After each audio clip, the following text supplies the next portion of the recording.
Scary Stories to Tell in the Dark is a truly terrifying and disgusting movie, which I really enjoyed.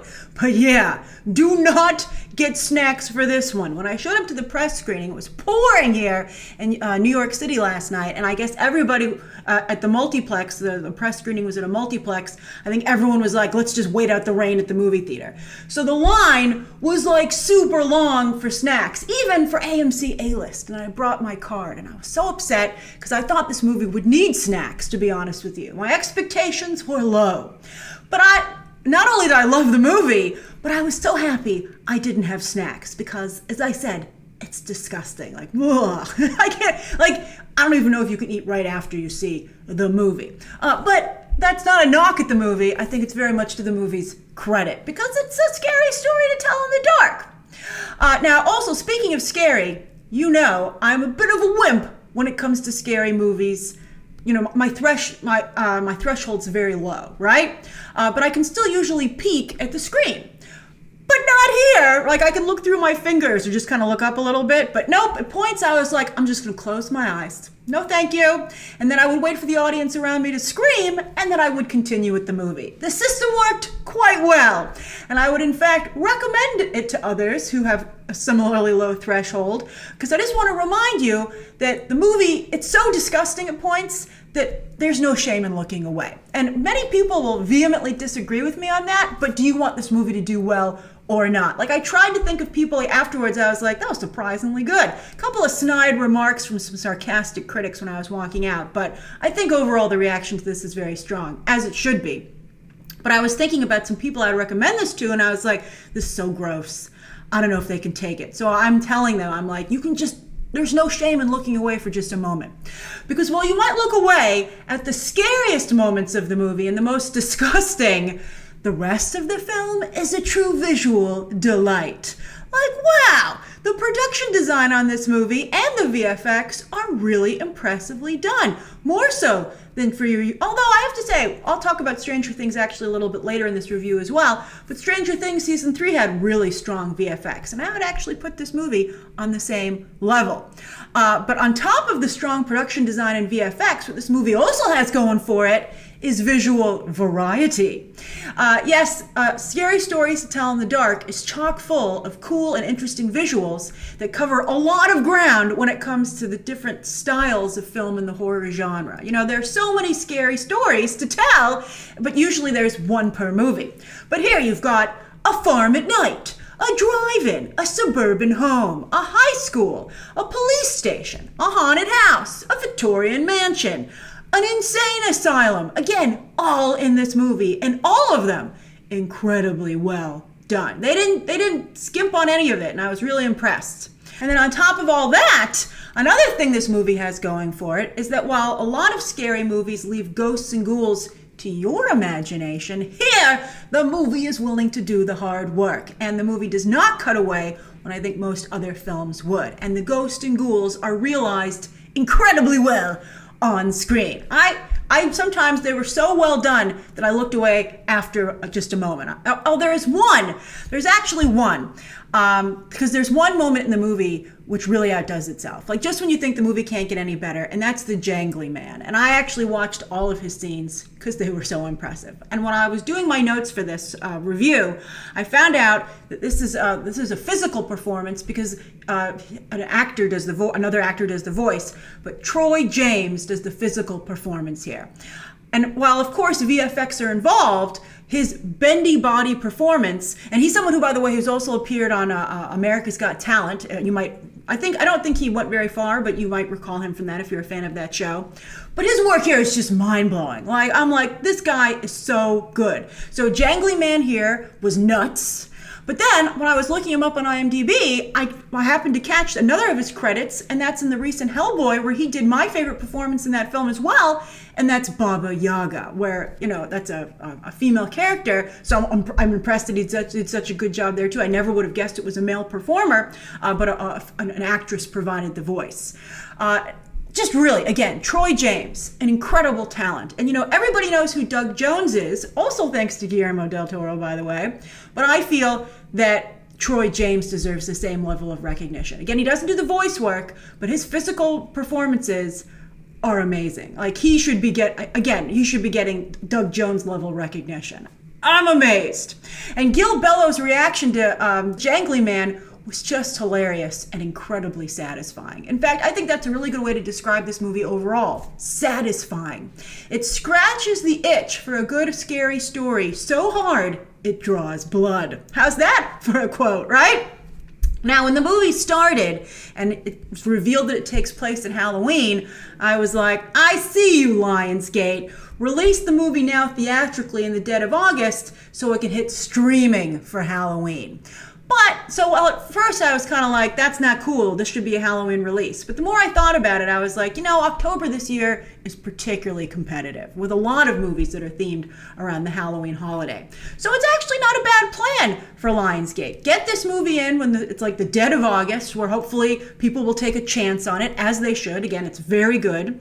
But it's going to kill on streaming for Halloween. And because they're going to have, I think, a very solid RT score, if not a good RT score, and there's going to be word of mouth. In fact, I'm telling you, if you're not planning to see this movie in theaters, you should definitely make a note now to remember to stream it for Halloween, because you will be so happy with your choice. Now, it's a really good, scary Halloween movie. I mean, I have the other movies I like this much for horror films I thought were truly scary. Like, I don't know, like The Shining is not so much a scary movie, but it's like a really masterfully crafted film. I'm talking for like movies that I found were truly terrifying. I thought the first Conjuring, The Orphanage, which is from J.A. Bayona, that's actually a Spanish language movie, very good. And then I would actually put this with those three as I think the scariest, best movies I've ever seen. So as for the cast, speaking of Guillermo del Toro, he's actually where I want to start when discussing the cast. He's a producer here, and he also has a co-story credit. And what he does really nicely here is representation of his beloved home, Mexico. And I want to say, on a side note, I thought it was quite touching that when he finally got a star on the Hollywood Walk of Fame this week, he was clutching the Mexican flag. I thought that was really wonderful. And I'd also like to point out, because you might not know this, it's very expensive to get a star on the Hollywood Walk of Fame. You got to pay for it. They don't give that to you for free. You might think that they do. But no, you have to pay for that star to be made and installed. So studios will often pay for it so that they can use the ceremony to promote their movie. I think you'll notice that a lot of times people happen to get their star when they have a big movie coming out. So thanks, Lionsgate, for finally being the ones to pony up for Del Toro to rightfully get a star on the Hollywood Walk of Fame. I think Del Toro can afford it, but I guess if I think a lot of people who get it can afford it. But if studios are paying for it, let studios pay for it, right? I also maybe, if everyone knows you paid for your own star on the Hollywood Walk of Fame, it kind of loses a little bit of its luster. Anyway, Del Toro, as the producer, he has a very strong choice in that one of the leads here is played by Michael Garza, who is an actor with Mexican ancestry, and he's playing a Mexican-American in this movie, who has to deal, very frankly, with the racism in 1970s America, which tragically looks a lot like racism in today's America. And I think it's very poignant to a lot of the things that are tragically going on right now. The movie doesn't shy away from it, and I think Michael Garza is, and I think in many ways, the male lead in the movie. I think his role is a little underwritten. We'll get to that a little bit in just a moment. But anyway, I also want to point out, I'm not quite sure this movie takes place in the 1970s. It's like, I don't know. It felt like there's a lot of stuff about Nixon and the Vietnam War, and it felt a little political to me, and I don't know if that movie needs that. I think, you want movies to reach as wide an audience as possible. But also I was wondering, because the books came out in the 80s, so I'm like, why would you choose the 70s? And when the movie starts out, it does have a bit of a Stranger Things vibe, before quickly getting much darker, adult, and well, the difference between the 70s and the 80s, right? So maybe that's why they did it, because this movie definitely has a 70s vibe to it. And 70s horror, in fact, the more I think about it. But also, I think the time period is this way so that the screenplay doesn't have to figure out how to work cell phones and other technology into the script, which would be difficult. So let's get back to the cast. The whole cast is very good. But I would say in terms of standouts, Austin Zazier is a surprise one because his character starts out really annoying, but quickly becomes very likable and very sympathetic. A lot of the characters, usually in a horror movie, most of the times people who get it, you're like, well, I don't care. But here you were like, oh, everyone's so nice. You don't want anything bad to happen to anyone.